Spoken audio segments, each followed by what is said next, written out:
Hey guys, welcome you all to my channel SSC smart classes. तो ये एक सर्वे है, ये मैं आपको बता रहा हूँ। जो टोटल वैकेंसी हैं 4200 की, 4600 की, 4800 की, इनके लिए बता रहा हूँ। देखिए, बहुत सारे स्टूडेंट ने रिक्वेस्ट की थी कि जो इंडिविजुअल पोस्ट लाइक सीएसएस के लिए, एक्साइज इंस्पेक्टर के लिए, इनकम टैक्स इंस्पेक्टर के लिए, उनके लिए अलग अलग कट ऑफ क्या जा सकती हैं, उसके ऊपर एक्सपेक्टेड कट ऑफ बनाइए। देखिए, उस चीज़ का मैंने बहुत एनालाइज किया उस चीज़ को, लेकिन एक स्टीक कट ऑफ जो है वो नहीं मिल पा रही है। उसकी वजह सुन लीजिए। मैंने सीजीएल 2017 का आंकड़ा उठाया, उसमें जितनी पोस्टें थी जनरल कैटेगरी की, उसके अकॉर्डिंग जो उनकी जितनी मतलब वैकेंसीज थी, उसके अकॉर्डिंग जो उनकी ऑल इंडिया लास्ट रैंक गई। तो फिर वो मैंने मल्टीप्लायर चेक किया, ऐसे 2018 में किया। तो ऐसे 2018 में भी मैंने चेक करा, तो उसमें आपकी जो सीट थी, जितनी आपकी सीएसएस की पोस्ट की जितनी सीट्स थी, और जो ऑल इंडिया रैंक गई थी, उसमें मल्टीप्लायर आपका अलग था। और अभी 2019 में मैंने वो मल्टीप्लायर किया, जैसे 57 वैकेंसी हैं यूआर की सिर्फ सीएसएस की, उसमें मैंने मल्टीप्लायर 3 किया, 3 मैक्सिमम मल्टीप्लायर है। तो आपकी 170 प्लस कुछ सीटें बन रही हैं। अब इतनी 170 ऑल इंडिया रैंक तो जा ही नहीं सकती, इससे ऊपर तो काफ़ी सारी आपकी पोस्टें लोग प्रेफर करेंगे। कोई होम स्टेट प्रेफर करेगा टीए पोस्ट लेने के लिए, कोई इनकम टैक्स इंस्पेक्टर, कोई AA लेगा।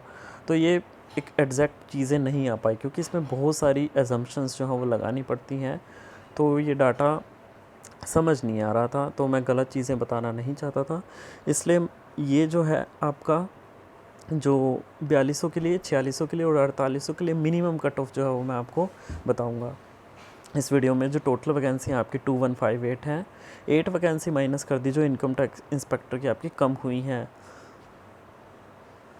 अब देखिए, कैंडिडेट जो आपके बिलोंग करते हैं ओबीसी से, ईडब्ल्यूएस से, SC/ST से, तो जिन्होंने जर्नल से क्वालिफाई किया है, तो वो है आपके 150। EWS के अप्रोक्स 150 मान लेता हूँ इन पोस्टों के लिए। ये पुराना मैंने डाटा उठाया है, उसमें लगभग इतने ही कैंडिडेट थे। और SC/ST के आपके लगभग 60 कैंडिडेट जो थे वो थे। हॉरिजॉन्टल जो थे आपके, हॉरिजॉन्टल रिजर्वेशन के लगभग 50 सीट जो हैं वो आपकी निकल गई इन पोस्टों के लिए। ये तो साफ साफ उससे पता लग जाता है, जो आपका कोटा यूआर का निर्धारित हुआ है, जो आपका 40% जो भी आपकी रिजर्वेशन थी उसके अकॉर्डिंग इतना बनता है। तो रिमेनिंग जो आपके पास सीट्स बचती हैं वो आपकी 1748 जो है वो सीट बचती हैं। अब ऐसे बहुत सारे स्टूडेंट होंगे जिन्होंने CGL 2018 में सिलेक्शन ले ली होगी, तो लगभग 160 कैंडिडेट जो इन पोस्टों के लिए जो एलिजिबल हो सकते थे, तो उन्होंने स्किप कर दिया होगा, लगभग इतने। मैं एट द वर्स्ट केस बता रहा हूँ आपको। तो हो सकता है कि ये ज़्यादा हो, मैंने 160 लिए हैं, ठीक है, इससे कम तो होने से रहे। तो ये सीट्स आपकी 160 खाली रह जाएंगे, तो ये इसमें ऐड होगी, तो ये 1908 बना। अब 1908 के बाद कुछ ऐसे लोग होंगे जो होम स्टेट प्रेफर करेंगे।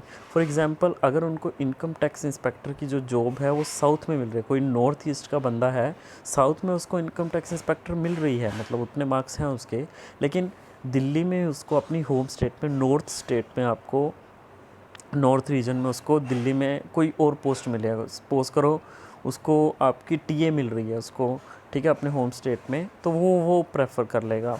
तो 50 ऐसे कैंडिडेट हो गए, तो ये लगभग आपके कितने बने, तो 50 और सीट्स खाली हो गई, तो 1958। अब जो आपका सर्वे हुआ था, जो करवाया गया था, तो लगभग यूआर की 1958 पे जो मार्क्स बने हैं वो 642.5 बने हैं, ठीक है। प्लस माइनस 2-3 मार्क्स कर लीजिएगा, हो सकता है कि 645 चला जाए, 644 बना जाए, लेकिन इसके इर्द गिर्द ही रहेगा। आपको एक ओवरऑल आइडिया जो है वो मिल गया है।